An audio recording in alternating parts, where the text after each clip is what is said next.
خونی جھولا قسط نمبر 1۔ وہ مسلسل جھولا جھولتی موبائل پہ میسج ٹائپ کر رہی تھی۔ ارد گرد سے بے خبر وہ مسکرا جا رہی تھی، لیکن جھولا جھولنا نہ رکا تھا۔ وہ پارک میں تھی، لیکن جہاں وہ موجود تھی وہاں اکا دکا لوگ ہی تھے۔ اب کہاں ہو، آ بھی جاؤ۔ میسج ٹائپ کر کے وہ ویٹ نہیں کر رہی تھی بلکہ فیس بک سرفنگ شروع کر دی تھی۔ کیا ہو گیا ہے ایمن؟ میں 1 گھنٹے سے پارک میں تمہارا انتظار کر رہا ہوں، تم کہاں ہو؟ میسج بیپ پر وہ چونکی اور پڑھنے لگی۔ ادھر ادھر نظر دوڑائی لیکن کامران کہیں نظر نہ آیا۔ کامی کیوں تنگ کر رہے ہو؟ گیٹ کے پاس ہی تو جھولے پہ ہوں۔ غصے سے میسج ٹائپ کیا اور موبائل سائڈ پہ رکھ کے جھولا لینے لگی، یہ دیکھے بغیر کہ اس کا میسج سینڈ ہی نہیں ہوا۔ اتنے میں ہوا کا ایک تیز جھونکا اس سے ٹکرایا اور وہ لرز گئی۔ اتنی ٹھنڈ میں بھی اسے پسینہ آ رہا تھا، دل کی دھڑکن کی رفتار بھی بڑھ گئی تھی۔ ایمن نے اپنا وہم سمجھا اور موبائل میں دوبارہ بزی ہو گئی، لیکن اب کی بار ہوا کا جھونکا بہت ہی تیز تھا۔ ایمن کا سانس رکا، پسینہ کنپٹی سے بہتا نیچے آ رہا تھا، دل کسی انہونی کا پتہ دے رہا تھا۔ لیکن یہ سب کچھ دیکھ کر اس کے 14 طبق روشن ہو گئے کہ موبائل اسکرین بالکل بلیک تھی، جیسے وہ بند ہو گیا تھا۔ اسے کیا ہوا؟ موبائل کو ہاتھ پہ 2-3 دفعہ مارا لیکن موبائل نہ چلا، اور تبھی کسی کے گھرانے کی آواز سنائی دی۔ چلتے ہوئے ہاتھ ساکت ہو گئے۔ یہ کیا تھا؟ دل میں سوچا، لیکن اس بار آواز بالکل کان کے پاس سے آئی تو اس کے رونگٹے کھڑے ہو گئے۔ اس کی ہمت نہیں ہو رہی تھی کہ پلٹ کے دیکھ لے۔ ایک لمحے میں اسے اپنے کاندھے میں چبھن محسوس ہوئی اور درد اور تکلیف بڑھنے لگی۔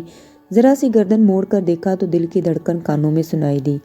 کاندھا اس کا 2 حصوں میں کٹا ہوا تھا اور ایک سائیڈ سے ڈھلک رہا تھا۔ تکلیف سے زیادہ اس منظر نے اسے دہلا دیا۔ اس نے جھولے سے اٹھنا چاہا لیکن وہ اٹھ نہ پائی، جیسے ڈھیروں وزن آ گیا ہو اس پہ۔ یا اللہ مدد کر، وہ دل ہی دل میں اللہ سے مخاطب تھی۔ ایک دم اندھیرا چھا گیا۔ اس نے درود پڑھنا شروع کیا لیکن لب پوست ہو گئے، آنکھوں سے ڈھیروں آنسو بہنے لگے۔ شور مچانا چاہا لیکن زبان نے ساتھ نہ دیا۔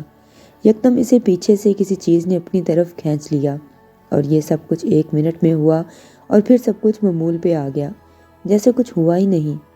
اور اب وہاں جھولا نہیں تھا، البتہ خون کی چھینٹیں تھیں جسے ابھی بھی کوئی ذبح ہوا۔ کامران مسلسل کالز کر رہا تھا لیکن اب ایمن کا نمبر بند آ رہا تھا۔ وہ پریشان ہو گیا۔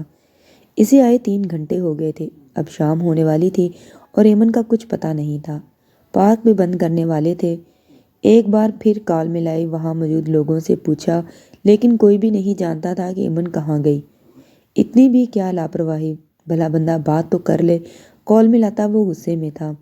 او بھائی، گھر جا کے کال کرنا، ابھی نکلو یہاں سے، مجھے گیٹ کو تالا لگانا ہے۔ وہاں کا گیٹ کیپر آیا، جلد بازی اور بیزاری سے بولا، میں بھی کوئی شوق سے نہیں کھڑا، میری دوست آئی ہے، وہ مل نہیں رہی، کیسے جا سکتا ہوں میں؟ غصہ اسی پہ اتار دیا۔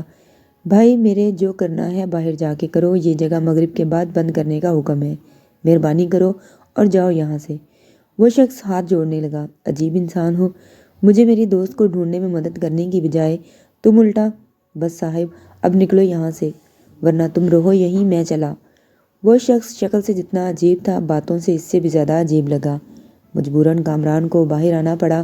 اس شخص نے شکر کا کلمہ پڑھا اور گیٹ کی طرف بڑھا، لیکن قدم رکے، سامنے ہی نظر خون پر پڑی تو وہ ڈر گیا۔ کندھے پہ رکھے کپڑے سے پسینہ صاف کیا اور باہر نکل گیا۔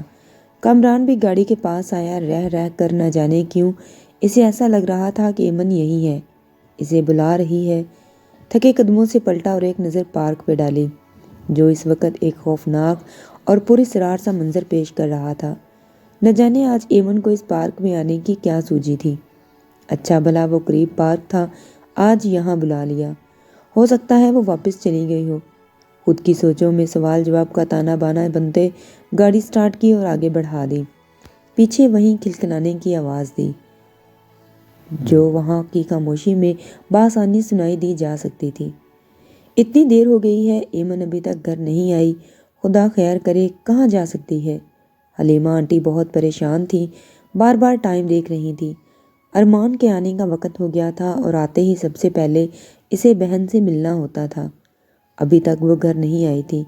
اتنے میں گاڑی کے آنے کی آواز آئی، لگتا ہے ارمان آ گیا ہے۔ دل گھبرایا لیکن پھر بھی آگے بڑھی۔ السلام علیکم بی جان، آتے ہی سلام کیا اور دعا لی۔ کھانا لگاؤں آپ کے بیٹے کے لیے؟ جی لگا دیں، آج بہت زوروں کی بھوک لگی ہے۔ ارمان نے موبائل والیٹ نوکر شمس کو دیتے ہوئے پیار اور لاڈ سے کہا۔ آپ فریش ہو جاؤ بیٹا، میں کھانا پکا رہی ہوں۔ بی جان میری شہزادی کدھر ہے؟ آج آواز نہیں آئی۔ جاتے ہوئے بی جان کے قدم رکے اور پلٹے۔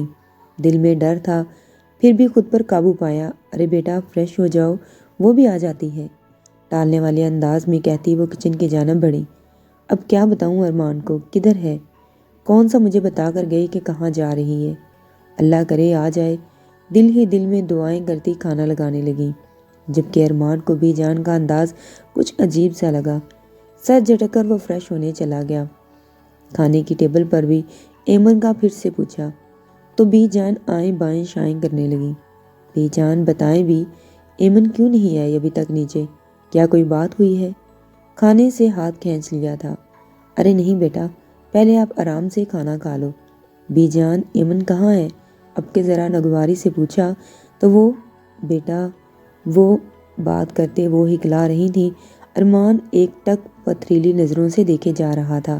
بیٹا وہ شام سے کہیں گئی ہے اور ابھی تک واپس نہیں آئی۔ بالآخر بول دیا۔ کیا مطلب ہے آپ کا؟ غصے سے وہ اپنی جگہ سے اٹھ کھڑا ہوا۔ بیٹا وہ مجھے بتا کر نہیں گئی، میں نے سوچا آ جائے گی، لیکن بات ادھوری چھوڑ دی۔ حد کرتی ہیں آپ بی جان، ٹائم دیکھا ہے آپ نے؟ اگر وہ گھر نہیں آئی تو کم از کم آپ نے تو مجھے انفارم کرنا تھا۔ موڈ یکدم خراب ہوا۔ فوراً ایمن کے نمبر پہ کال ملائی، لیکن نمبر بند جا رہا تھا۔ بہت دفعہ ٹرائی کیا لیکن بے سود، نمبر بند جا رہا ہے۔ پریشانی سے کہا، اس کی ایک دوست ہے نا، کیا نام ہے اس کا؟ اسوا۔ جی بی جان فوراً بول اٹھی تو ارمان نمبر ملانے لگا۔ کیا تھا اسے بھی فون، لا علمی کا اظہار کیا۔ بی جان نے مایوسی سے کہا۔ نمبر ڈائل کرتے ہوئے ارمان کے ہاتھ رکے۔ خفگی سے بی جان کو دیکھا اور نمبر ڈائل کرنے لگا۔ دوسری بیل پہ اٹھا لیا گیا۔ ہیلو اسوا۔ جی ارمان بھائی کیسے ہیں آپ؟ اسوا فوراً بولی۔ الحمدللہ، وہ مجھے ایمن کے بارے میں جاننا تھا۔ آج آئی تھی وہ آپ کی طرف؟ نہیں ارمان بھائی، وہ تو نہیں آئی، نہ ہی ہمارا کوئی پروگرام تھا۔ کیا ہوا، ایمن گھر نہیں آئی ابھی تک کیا؟ اس کے لہجے میں پریشانی آ گئی۔ نہیں، شام سے وہ نہیں معلوم کہاں ہے، دکھی اور پریشانی سے کہا گیا۔ اوہ، آپ نے نمبر ٹرائی کیا؟ لیکن بن جا رہا ہے۔ خیر میں بعد میں بات ہوگی۔ اوکے بھائی، آ جائے تو مجھے بھی انفارم کر دیجیے گا۔ ارمان اب حقیقتاً پریشان ہو گیا اور اپنے دوست انسپکٹر بالاج کو کال ملائی۔ اسے ساری ڈیٹیل بتا دی۔ بیٹا فکر مت کرو، ایمن کا پتہ چل جائے گا۔ بی جان نے تسلی دی۔ کیسے فکر نہ کروں بی جان، بہن ہے وہ میری، گھر سے غائب ہے۔ اور آپ، غصہ ضبط کیا، آپ نے کیوں نہ بتایا مجھے، اور کیوں نہ خیال رکھا اس کا؟ آپ کو پتہ ہے بابا اور ماما نے اس کی ذمہ داری مجھے سونپی تھی جب وہ اس دنیا سے رخصت ہوئے تھے۔ اگر خدا نہ خواستہ ایمن کو کچھ ہو گیا تو میں ماما بابا کو کیا جواب دوں گا؟ سخت اضطراب کی کیفیت میں تھا اور یہ بھی نہیں جانتا تھا کہ جس کے لیے وہ پریشان ہے وہ زندہ ہے بھی یا نہیں۔ وہ جھٹکے سے اٹھی۔ کام کرتے کرتے اچانک اس کی آنکھ لگ گئی تھی۔ گود میں رکھا لیپ ٹاپ کھسکا تھا جسے گود میں دوبارہ رکھا تھا۔ موبائل پہ آتی کال نے دھیان اپنی طرف کھینچا۔ آگے ہو کے موبائل اٹھایا اور کان سے لگا لیا۔ بری خبر ہے، ایک لڑکی پھر سے غائب ہو گئی ہے۔ دوسری طرف ازمیر تھا۔ فجر نے ماتھے کو مسلا اور سوچ میں ڈوب کر ابھری۔ مزید کوئی انفو؟ نہیں، ابھی تک تو بس یہی ہے، کچھ دیر میں بتاتا ہوں ساری بات۔ فجر نے موبائل بند کر کے سائڈ پہ رکھ دیا اور بیڈ کرون سے ٹریک لگا کر آنکھیں موند کر بیٹھ گئی اور گزرے روز شب کا از سر نو جائزہ لینے لگی۔ وہ 6 ماہ سے اس سب پہ انویسٹیگیٹ کر رہی تھی اور اس کی وجہ اس کی اپنی بہن تھی جو 6 ماہ پہلے اچانک غائب ہو گئی تھی۔ آج تک نہ پتہ لگ سکا، لیکن بہن کو ڈھونڈتے اسے مزید 5 لڑکیوں کی گمشدگی کا علم ہوا۔ اس کا بھی کوئی سراغ نہ ملا، کسی کو کچھ پتہ نہیں کہ وہ کہاں گئی۔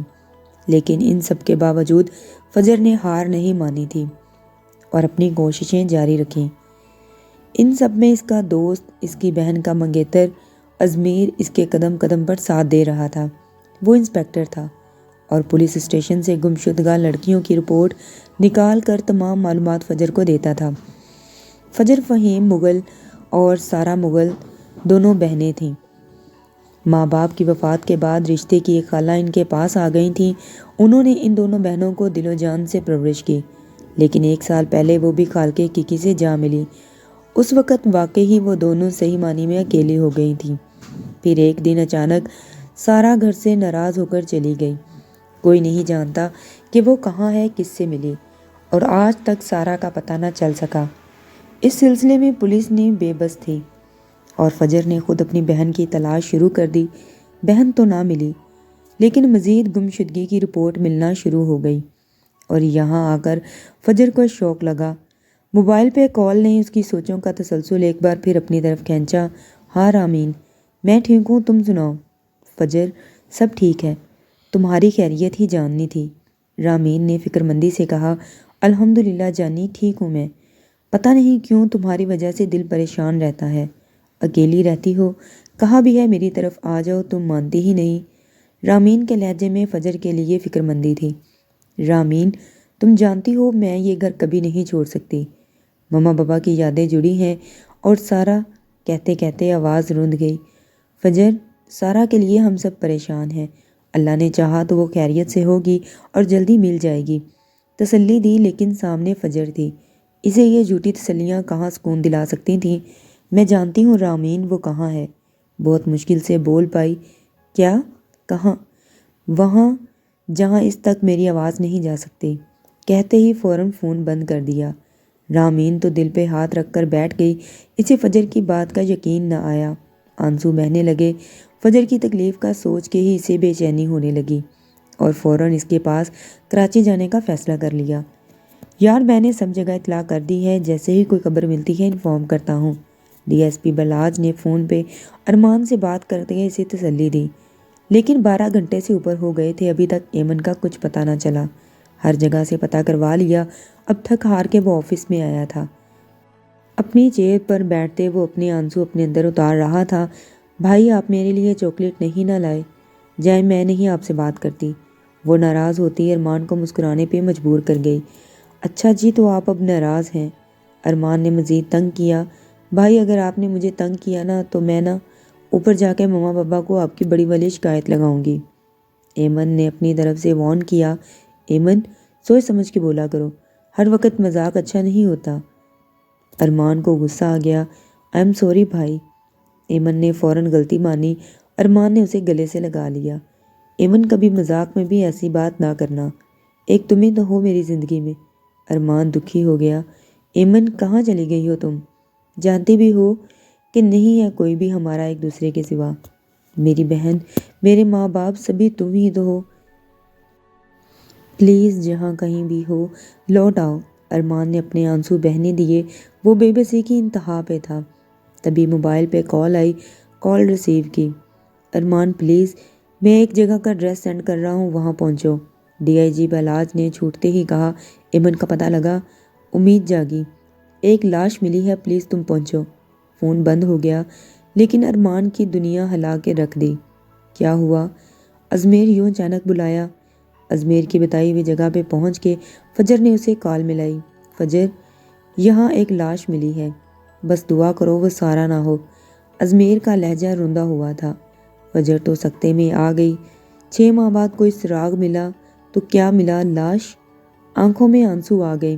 لاش کی شناخت کے لیے ان لوگوں کو بلایا گیا تھا جن کی بچیاں لاپتہ ہوئی تھیں۔ کافی جگمٹا لگ گیا تھا وہاں پہ، سب کو ایک طرف کر دیا گیا۔ میڈیا والوں نے الگ ایک شور برپا کیا ہوا تھا۔ ازمیر فجر کو لیے آگے بڑھا۔ اس کا دل دک دک کر رہا تھا۔ ازمیر کے لیے بھی یہ مرحلہ مشکل تھا۔ سارا اس کی منگیتر تھی، اور محبت کی لاش کے چہرے پر سے کپڑا ہٹانا تو رکی سانسیں بحال ہوئیں۔ یہ سارا نہیں ہے۔ گہری سانس خارج کی۔ یہ ایمن نہیں ہے۔ ارمان کی آواز بھی فجر کے بعد ابھری تو دونوں پل بھر کے لیے ٹھٹکے۔ دونوں کی نظریں ایک دوسرے پہ ٹھہریں۔ ماضی کی کتنی یادوں نے اپنے پنکھ پھیلائے۔ دونوں کو بہت کچھ یاد آیا، لیکن وہ یادیں بہت بری تھیں۔ فجر نے رخ پھیر لیا، دل میں ایک دم سے نفرت ڈیرے جمانے لگی۔ ازمیر کے ساتھ وہ وہاں سے ہٹ گئی، لیکن ارمان کی نظروں نے دور تک اس کا تعاقب کیا۔ میری بیٹی لا دو مجھے، یہ میری بیٹی نہیں ہے، ایک عورت روتی ہوئی بولی۔ فجر کی نظریں اس پہ جا ٹھہری۔ ناظرین، آپ دیکھ سکتے ہیں اس وقت یہاں ایک خون میں لپٹی لاش ملی ہے، لیکن شناخت کے لیے سب کو بلانے کے باوجود کوئی بھی اس لاش سے اپنا تعلق ظاہر نہیں کر رہا۔ چینل رپورٹر بولتی بولتی بلاج کے پاس آئی۔ آئیے اس سلسلے میں ڈی ایس پی بلاج سعد سے بات کرتے ہیں۔ جی ڈی ایس پی صاحب، ایک اور لاش، آپ کو نہیں لگتا یہ لاش پولیس ڈپارٹمنٹ کے منہ پر ایک تماچا ہے؟ طنز سے کہتے مائک بلاج کے آگے کیا۔ بلاج نے غصے سے اسے دیکھا۔ ڈی ایس پی صاحب، کیا کہیں گے آپ؟ آئے روز لڑکیوں کا غائب ہونا، آج ایک لاش ملی ہے، کل اور ملے گی، یہ تو نہ ختم ہونے والا سلسلہ چل نکلے گا۔ لیکن آپ کچھ نہیں کریں گے؟ ایسی کوئی بات نہیں، پولیس جلد ہی مجرم کو ڈھونڈ لے گی۔ غصہ ضبط کرتے بس اتنا ہی کہا اور آگے بڑھ گیا۔ ایکسکیوز می، ناظرین آپ دیکھ رہے ہیں پولیس بھی اس کیس میں بے بس نظر آ رہی ہے۔ مجرم جرم کرنے کے بعد کوئی بھی ثبوت نہیں چھوڑ رہا۔ میرا ایک سوال ہے سب سے، آخر کب تک یوں ہی ہوا کی بیٹی لٹتی رہے گی، یا مار کر اسے پھینک دیا جائے گا؟ کب تک مجرم کھلے عام پھرتے رہیں گے؟ کیوں کوئی ان کو سزا نہیں دیتا؟ ایک ایسی سزا کہ دوبارہ کوئی ایسی حرکت نہ کرے، اور کرتے ہوئے 1000 بار سوچے۔ سمرا بلاج، کیمرہ مین علی انصاری کے ساتھ، آواز نیوز، کہتے ہی مائک ماریا کو تھما دیا، کان سے ہینڈ فری بھی اتارے اور بلاج کے پیچھے بھاگی۔ بات سنے، گاڑی کا دروازہ کھولتے بلاج کے ہاتھ رکے، قہر کی نظر سمرا پہ ڈالی۔ ابھی بھی کچھ سنانے کے لیے ایسا کیا رہ گیا ہے؟ سمرا نے لب بھینچے۔ آپ جانتے ہیں وہ میرا کام ہے، دھیمے لہجے میں ممنمائی۔ تو جائیں اور جا کر اپنا عظیم کام سر انجام دیں۔ منہ پھیر کر وہ گاڑی میں بیٹھا۔ ڈرائیور نے گاڑی آگے بڑھا دی۔ وہ منہ بسور کے واپس آ گئی۔ کیا ہوا، ناراض ہو گئے؟ ماریا نے افسوس سے پوچھا۔ کب نہیں ہوتے۔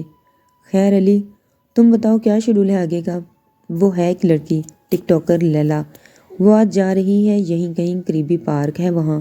کون سے پارک میں؟ ماریا نے پوچھا۔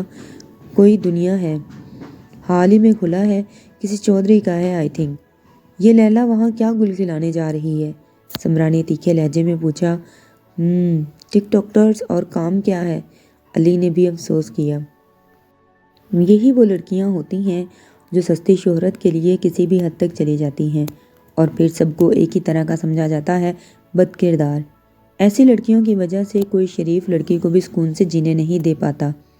پانی پی کر بوتل کو سائڈ پہ رکھا۔ پھر کیا ارادہ ہے؟ علی نے پوچھا۔ اس سے پہلے کہ وہ شو کرے، ہم اس کا شو کر دیتے ہیں، غصے سے ایک عظیم پرعزم لہجے میں کہتی وہ کھڑی ہوئی۔ علی، ماریا اور سمرا کی یہ ٹیم بہت مشہور تھی۔ چینل والے ان کو بہت پروٹوکول دیتے تھے، بہادر، نڈر اور آگے بڑھنے والوں میں سے تھے۔ ازمیر، مجھے اس عورت سے ملنا ہے، فجر نے اس روتی ہوئی عورت کو دیکھتے ہوئے کہا۔ ازمیر، جو لاش کو پوسٹ مارٹم کے لیے بھجوا کے آیا تھا، فجر کی بات پہ ٹھٹکا۔ اور یہ ارمان ملک، اس سے نہیں ملنا؟ کچھ سوچتے ہوئے پوچھا۔ فجر نے ایک نظر پلٹ کے ارمان ملک کو دیکھا۔ اسی پل ارمان کی نظریں بھی فجر کی طرف اٹھیں۔ اس سے کیوں ملنا؟ ارمان سے نظریں نہ ہٹائیں، دیکھتے ہی پوچھا۔ ارمان ملک کی بھی بہن کل شام سے لاپتہ ہے، اسی کے بارے میں بتایا تھا آج صبح۔ اور ایک لمحے کے لیے فجر کا دل پوری رفتار سے دھڑکا۔ ایسا کیسے ممکن ہے؟ ٹوٹے ہوئے لہجے میں پوچھا۔ وہ بھی لاش کی شناخت کے لیے آیا تھا فجر۔ فجر نے آنکھیں موند لیں اور من کی آواز پہ لبیک کہتی آنکھیں کھولیں۔ ازمیر، مجھے جانا ہوگا ابھی۔ فجر اپنی گاڑی کی طرف بڑھ گئی۔ اللہ کی دنیا بھی کتنی چھوٹی ہے۔ آج 3 سال بعد اسی انسان کے سامنے لا کھڑا کیا جس کو نہ دیکھنے کی قسم کھائی تھی۔ لب بھینچتے گاڑی کو اپنی منزل کی طرف گامزن کر دیا۔ رامین، کیا پاگل پن ہے یہ؟ تم جانتی بھی ہو تمہارا نہ وہاں جانا مجھے منظور ہے، نہ اس لڑکی سے کوئی تعلق رکھنا، پھر کیوں تنگ کرتی ہو مجھے؟ اسد صاحب نے غصے کو ضبط کرتے ہوئے بیٹی سے کہا۔ بابا، وہ خالہ کی بیٹی ہے میری، اور مجھے بہت عزیز ہے، اسے ضرورت ہے ہماری، اور مجھے اس کے پاس جانا ہے۔ آپ میری کراچی کی ٹکٹ کروا دیں پلیز۔ رامین نے بھی ضدی انداز اپنایا۔ وہ لڑکی جادوگر ہے، دھیمے لیکن سخت الفاظ میں کہا۔ بابا، وہ روحانی علم کرتی ہے اور اس کے سر پر شاہ بابا کا ہاتھ ہے۔ آپ بنا سوچے سمجھے مت الزام لگایا کریں اس پہ۔ رامین نے بھی اسی انداز میں کہا۔ تو تم نہیں مانو گی میری بات؟ ضد چاہتے ہوئے کہا۔ بابا مجھے آج ہی نکلنا ہے، پلیز ٹکٹ کروا دیں۔ نظریں پھیرتے ہوئے اس نے کہا، ٹھیک ہے۔ ایک وہ سارا کا نہیں پتا کہاں چلی گئی اور اب یہ فجر، لیکن یاد رکھنا اگر تمہیں کچھ بھی ہوا، کچھ بھی، ایک خروچ بھی آئی تو میں اس لڑکی کو نہیں چھوڑوں گا۔ سخت لہجے میں کہتے وہ باہر نکل گئے اور رامین نے سکھ کا سانس لیا۔ دروازے پہ دستک دے کے وہ اندر آئی۔ شاہ بابا سامنے ہی قرآن مجید کی تفسیر کی ایک کتاب اٹھائے ہوئے بیٹھے تھے۔ فجر خاموشی سے ان کے فارغ ہونے کا ویٹ کرنے لگی۔ کچھ ہی دیر میں وہ فارغ ہو گئے۔ السلام علیکم ورحمۃ اللہ وبرکاتہ۔ شاہ بابا کیسے ہیں آپ؟ وعلیکم السلام ورحمۃ اللہ وبرکاتہ، الحمدللہ، لیکن لگتا ہے تم ٹھیک نہیں۔ دھیما لہجہ، میٹھی مسکان، چہرے پہ سفید داڑھی اور بے تحاشا نور۔ انہوں نے کبھی بھی فجر کی وقت آنکھ اٹھا کر نہیں دیکھا تھا۔ وہ ہمیشہ اسے من کی آواز سے پکارتے تھے اور من کی آنکھ سے ہی دیکھتے تھے۔ شاہ بابا، سارا کا کوئی پتہ نہیں چل سکا ابھی تک، ٹوٹے لہجے میں کہا۔ تم اللہ پہ یقین کھو رہی ہو؟ وہی دھیما لہجہ، شاہ بابا میری آواز اس تک نہیں جا پا رہی۔ آنسو آ گئے۔ تمہاری آواز اس دنیا تک محدود ہے، ابھی دوسری دنیا تک نہیں جا سکتی۔ بہت وقت ہے، خود پہ قابو رکھو۔ وہ کون سی دنیا ہے بابا؟ میں کیا کبھی اس تک نہیں پہنچ پاؤں گی؟ روتے سوالیہ انداز میں پوچھا۔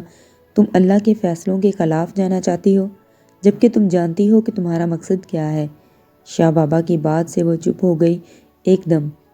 جب بابا اس دھرتی پہ میں نے برائی جنم لیتی ہے تو اسے مٹانے کے لیے اللہ اچھائی کو بھی پیدا کر دیتا ہے، اور اللہ نے تمہیں چنا ہے کیونکہ تمہارا دل نیک ہے۔ شاہ بابا آپ کو تو پتہ ہوگا نا سارا کا۔ فجر کے دماغ میں سارا نہیں نکل رہی تھی۔ شاہ بابا نے لمبی سانس خارج کی۔ ہر چیز کی ایک حد مقرر ہے، میری بھی ایک حد ہے جس سے میں تجاوز نہیں کر سکتا۔ تمہیں خود پہنچنا ہوگا سچ تک، میں صرف تمہاری مدد کر سکتا ہوں۔ اللہ نگہبان۔ شاہ بابا کہتے ہی وہاں سے چلے گئے۔ فجر بھی آنسو صاف کرتی باہر آ گئی۔ اب اس کا رخ گھر کی طرف تھا، اسے خود کو سنبھالنا تھا۔ شاہ بابا صحیح کہتے ہیں، مجھے سچ تک خود پڑھنا ہوگا اور میں ہمت نہیں ہاروں گی۔ دل میں پکا تہیا کیا۔ کیا ہوا، کچھ پتہ چلا ایمن کا؟ گھر میں انٹر ہوتے ہی بی جان نے فوراً پوچھا۔ نہیں، تھکے انداز میں کہا، میں پانی لاتی ہوں۔ ارمان سوچوں میں گر گیا۔ آج اسے یوں روبرو دیکھ کر دل میں پھر سے پرانی یادیں تازہ ہو گئی تھیں۔ جی تو دوستو، کہانی کیسی لگی مجھے کمنٹ سیکشن میں ضرور بتائیں۔ ویڈیو اچھی لگی ہو تو میرے چینل کو سبسکرائب کریں۔ اللہ حافظ۔